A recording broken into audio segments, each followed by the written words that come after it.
प्रारंभिक परीक्षा की डेट से घबराए हुए मेरे सभी नौजवान साथियों, नमस्कार। दोस्तों, आज मैं आप सबसे मर्म पर बात करने जा रहा हूं। कंप्रिहेंशन का वह शब्द जिसके वो आधार बना करके पूछा जाता है कि इसका मर्म क्या है। लेकिन इससे पहले कि मैं सीधे सीधे परिच्छेद पर आऊं, एक दो बातें आप लोगों से शेयर करना चाहूंगा। सन 2023 का जो क्वेश्चन पेपर है सीसेट का, उसमें सबसे ज्यादा प्रश्न कंप्रिहेंशन से जो पूछे गए हैं वो मर्म से जुड़े हुए प्रश्न हैं। आपको शायद सुनकर यह आश्चर्य होगा कि जितने भी क्वेश्चंस पूछे गए हैं उन प्रश्नों में से 50%, इवन की मोर देन 50% क्वेश्चंस का संबंध मर्म से ही है। जब आप क्वेश्चन पेपर में मर्म शब्द को ढूंढने की कोशिश करेंगे तो आपको उतने शब्द मर्म से जुड़े हुए नहीं मिलेंगे, लेकिन जो दूसरे शब्द हैं जो बिल्कुल इसके पर्याय हैं वे भी इसी से जुड़े हुए हैं। कहीं उसके लिए मर्म का इस्तेमाल किया गया है, कहीं संदेश का इस्तेमाल किया गया है, कहीं निहितार्थ का इस्तेमाल किया गया है, कहीं ये कहा गया है कि जो लेखक है वो कहना क्या चाह रहा है। इस तरह के शब्दों का इस्तेमाल किया गया है, लेकिन इन सब का अर्थ एक ही है, मर्म। अपनी तरफ से आप जोड़ सकते हैं इसका सार, या और भी अगर आप बहुत ही एप्रोप्रिएट शब्द का इस्तेमाल करना चाहें तो आप कह सकते हैं आत्मा। सार और आत्मा, ये दो शब्द मैंने आपके सामने जानबूझकर इसलिए रखे हैं कि यदि इस साल इन शब्दों का इस्तेमाल किया जाता है तो आप भ्रमित मत होइएगा कि अरे इसके बारे में तो हमें बताया ही नहीं गया। इसके बाद जो दूसरा स्थान है वो पूर्व धारणा का है, प्री एजम्पशन का है। लगभग 25% क्वेश्चन पूर्व धारणा से संबंधित है और बाकी जो 25% है वे मिले जुले हैं। तो अब सवाल ये उठता है कि आपको अपनी रणनीति किस तरीके की बनानी चाहिए, कि क्या आप जो प्रैक्टिस कर रहे हैं उसमें मर्म पर आप ज्यादा प्रैक्टिस करें, इसके बाद दूसरा स्थान आप पूर्व धारणा को दें, बाकी की प्रैक्टिस थोड़ी थोड़ी कम कर दें। दोस्तों, ऐसा बिल्कुल भी मत कीजिएगा, क्योंकि मर्म पर 2023 में 50% क्वेश्चन पूछे गए, लेकिन 2022 में तो ऐसा नहीं किया गया था। और अगर 2022 में ऐसा नहीं किया गया था, तार्किक आधार पर यदि हम निष्कर्ष निकालें तो यही निकाल सकते हैं कि जरूरी नहीं है कि 2024 में 2023 को दोहराया जाए। इसलिए प्लीज इस बात का ध्यान रखिएगा कि आपकी जो तैयारी होनी चाहिए, यानी कि जो आपकी प्रैक्टिस होनी चाहिए, वो सभी के लिए बराबर बराबर होनी चाहिए। क्योंकि यूपीएससी का जो सिस्टम है, आप जानते हैं कि वह बहुत ठहरा हुआ सिस्टम नहीं है। वो लगातार अपने सिस्टम में बदलाव करता रहता है और स्वाभाविक है कि इसी के अनुरूप आपको भी अपनी तैयारी में लगातार बदलाव करते रहना होगा। राइट फ्रेंड्स, तो आइए अब हम मर्म को सॉल्व करने की कोशिश करते हैं। मेरे पास जो क्वेश्चन पेपर है, मैं आपको बता चुका हूं कि सेट डी का क्वेश्चन पेपर है और इसका जो क्वेश्चन नंबर 3 है, 3, उसे मैं सॉल्व करने जा रहा हूं, आप सबके साथ डिस्कस करने जा रहा हूं। यह कहना ज्यादा सही होगा। मेरी समझ से अभी तक आप ये निष्कर्ष निकाल चुके होंगे कि जब भी कंप्रिहेंशन को सॉल्व करना हो तो बेहतर होगा कि हम पहले प्रश्न को देख लें कि इसमें वो क्या चाह रहा है, यानी किस पर इसका जोर है। तो प्रश्न है कि निम्नलिखित कथनों में से कौन सा एक इस परिच्छेद के मर्म को सर्वोत्तम रूप से प्रतिबिंबित करता है। मर्म को, सर्वोत्तम शब्द को आप अपने दिमाग में लेकर के मत चलिए, क्योंकि जो 4 विकल्प होते हैं उनमें से न भी पूछा जाए या न भी लिखा जाए सर्वोत्तम, तो सीधी सी बात है कि आपको सर्वोत्तम का ही चयन करना पड़ता है। चाहे वो दूसरे प्रश्न हो, चाहे वो जनरल स्टडीज के फर्स्ट पेपर के ही प्रश्न क्यों न हो, आपका जो चयन होना चाहिए वह सर्वोत्तम ही होना चाहिए। मर्म, अंग्रेजी में इसके लिए क्रक्स शब्द का इस्तेमाल किया गया है। राइट, अब मैं परिच्छेद पढ़ रहा हूं, आप ध्यान से मेरी बात को सुनिएगा और ज्यादा अच्छा होगा कि आप इस प्रश्न को अपनी आंखों के सामने रख लें और आप भी मेरे साथ मन ही मन दोहराने की कोशिश करें। ये प्रैक्टिस का मैं आपको एक तरीका बता रहा हूं, यदि आप ठीक समझते हो तो आप ऐसा कर सकते हैं। देखिए परिच्छेद क्या है। बहुत से लोग सही आहार नहीं ले रहे हैं। कुछ का तो बस यही निर्णय है कि वही भोजन लेंगे जो उन्हें अच्छा लगता है, लेकिन जो बहुत स्वास्थ्यप्रद नहीं है।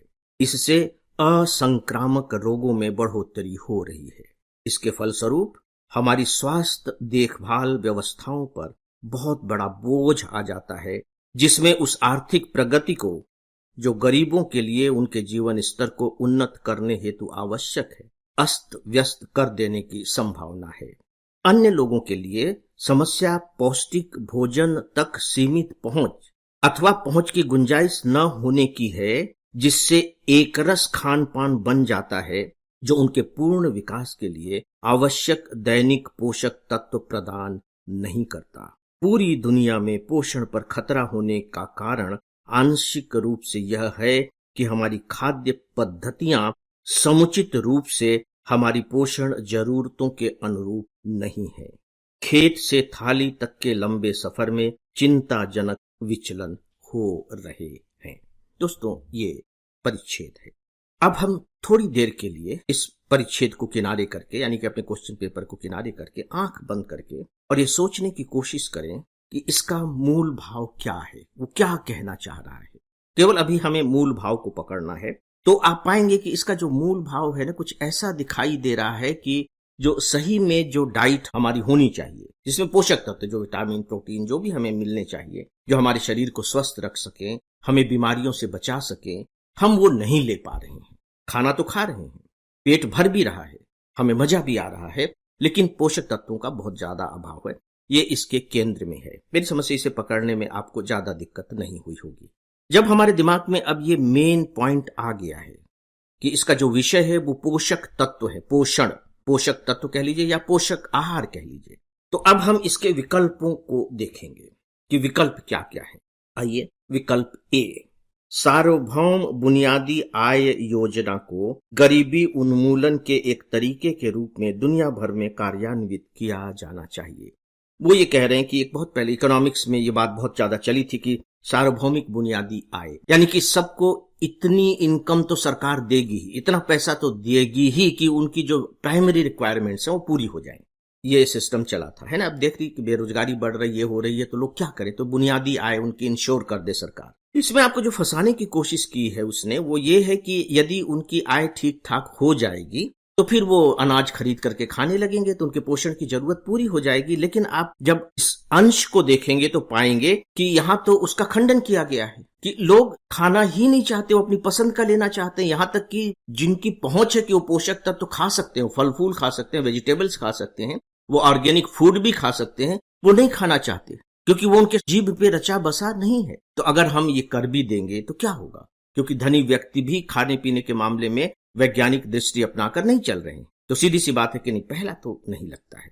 बी है, हमें खाद्य आधारित पोषण को अपने नीति विषयक विचार विमर्श के केंद्र में रखना चाहिए। यह अपेक्षाकृत एक आप यूं कह लीजिए खुले और बड़े दरवाजे वाला वाक्य है, नीति विषयक विचारों के केंद्र में। यानी कि जब सरकार नीतियां बनाए तो इस तरह की बनाए कि उसमें पोषक तत्व होंगे ही होंगे भोजन के बारे में।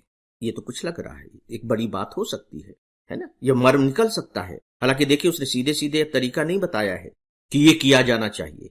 अब वही तो हमें निकालना है। अगर सीधे सीधे उसने बताया होता तो फिर तो उत्तर लिखने में आपको कोई दिक्कत ही नहीं होती, फिर तो प्रश्न की जान ही खत्म हो जाती, फिर प्रश्न बनता कैसे। तो अभी हम इसे रिजर्व में रख लेते हैं, बी। सी, उपयुक्त आनुवंशिकतः रूपांतरित फसलों के जनन द्वारा, जिसे आप जेनेटिकली मॉडिफाइड कहते हैं, खाद्य पदार्थों का पोषण स्तर समुन्नत किया जाना चाहिए। आप देखिए किस तरह की बात कहीं भी नहीं कही गई है और न कहीं से वो निकल करके आ रही है, क्योंकि आप बहुत अच्छे से जानते हैं कि जेनेटिकली जो मॉडिफाइड जो अनाज हैं उन्हें स्वास्थ्य के लिए बहुत विवादास्पद माना जा रहा है। हालांकि दो वर्ग हैं, कुछ मानते हैं कुछ नहीं मानते हैं, लेकिन अभी अब सुनिश्चित नहीं हुआ है कि नहीं इससे हो जाएगा। तो यह भी हल नहीं हो सकता, ये सार नहीं है इसका मेरे अनुसार। आप भी अपने ढंग से व्याख्या करके आप एक्सेप्ट और रिजेक्ट कर सकते हैं, और आपको ऐसा करना भी चाहिए। यानी कि मैंने जो कह दिया उसे आप ज्यों का त्यों मान ले, नहीं, मेरी बातों पर भी आप विचार कीजिए, क्योंकि आपका दिमाग तो तभी तैयार हो पाएगा ना। इसके बाद चौथा है, आधुनिक खाद्य प्रसंस्करण प्रौद्योगिकियों का प्रयोग कर हमें खाद्य वस्तुओं में अपेक्षित पोषक तत्वों को शामिल कर उन्हें पुष्ट करना चाहिए। ठीक है, चलिए, जो खाद्य प्रसंस्करित जो चीज होंगी, जैसे आप चिप्स बना रहे हैं, आप टमाटर का सॉस बना रहे हैं, इनमें तो चलिए आप पोषक तत्व ले आएंगे, लेकिन जो चावल पैदा कर रहे हैं जिसे लोग सीधे खा रहे हैं उसका क्या करेंगे? जो गेहूं पैदा हो रही जो सीधे खा रहे हैं उसका क्या होगा?